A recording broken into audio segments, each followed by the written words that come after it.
Les assemblées de printemps 2022 du Fonds monétaire international, dont le rapport a été rendu public le 28 avril 2022, révèlent que le taux d'inflation atteindra 30% globalement en Afrique. La Société africaine forestière et agricole du Cameroun, SAFACAM, filiale de la luxembourgeoise Société financière des caoutchoucs, vient de publier ses résultats pour le compte de l'exercice 2021. Il apparaît que l'entreprise affiche un bénéfice net après impôt de 2,4 milliards de francs CFA en 2021. Le conflit en cours entre la Russie et l'Ukraine a entraîné la perturbation des exportations de blé, faisant ainsi grimper les prix de celui-ci de 60% en Afrique.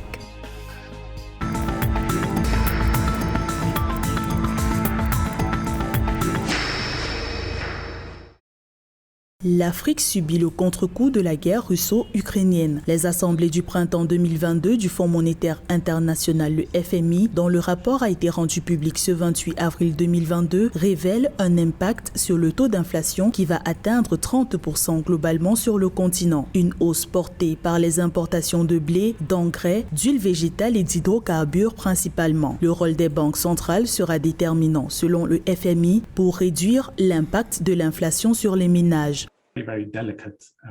Les banques centrales sont dans une situation très délicate. Je pense que la meilleure réaction pour ces institutions financières serait d'être très vigilantes. Si des signes de progression de la tendance inflationniste persistent et que les attentes sont menacées, elles devront procéder à des restrictions, mais si l'inflation et la situation actuelle sont juste temporaires, elles pourraient assouplir leurs mesures de politique monétaire. Au-delà de la crise inflationniste, l'Afrique doit se préparer à faire face à une baisse à 3,8% de la croissance en 2022 contre 4,5% en 2021. Le FMI rassure ses partenaires africains d'un accompagnement taillé sur mesure en vue d'asseoir la résilience des États face aux chocs externes.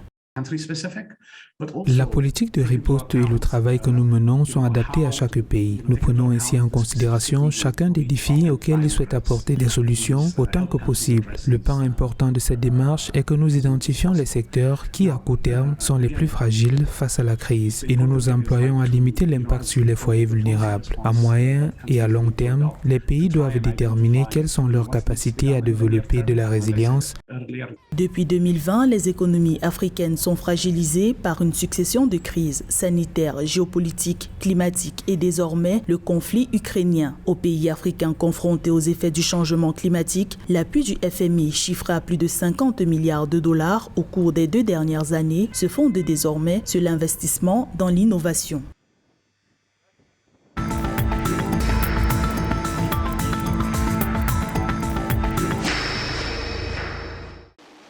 Les résultats pour le compte de l'exercice 2021 de la Société africaine forestière et agricole du Cameroun révèlent que l'entreprise affiche un bénéfice net après impôt de 2,4 milliards de francs CFA en 2021 contre 679,9 millions de francs CFA au cours du précédent exercice.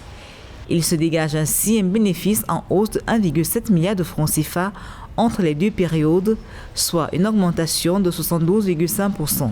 La filiale ajoute que sa production de régime de noix de palme est supérieure de 7% par rapport à 2020 du fait de bonnes pratiques agricoles.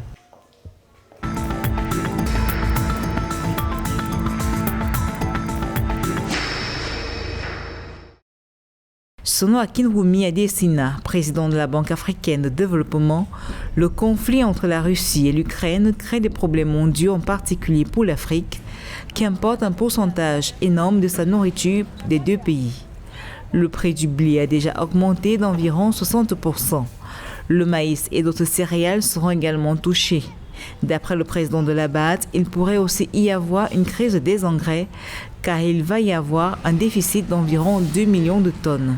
Et cela affecte la production alimentaire d'environ 20%, a-t-il ajouté, notant que l'Afrique allait perdre jusqu'à 11 milliards de dollars de nourriture.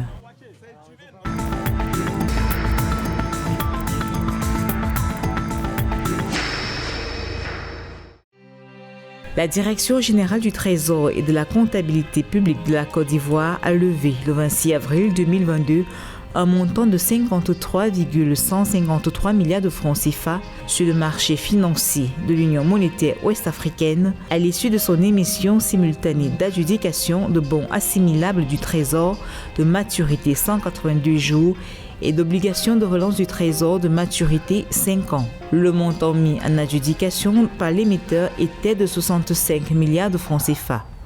Au terme de l'opération, il s'est retrouvé avec des soumissions globales de 103,954 milliards de francs CFA.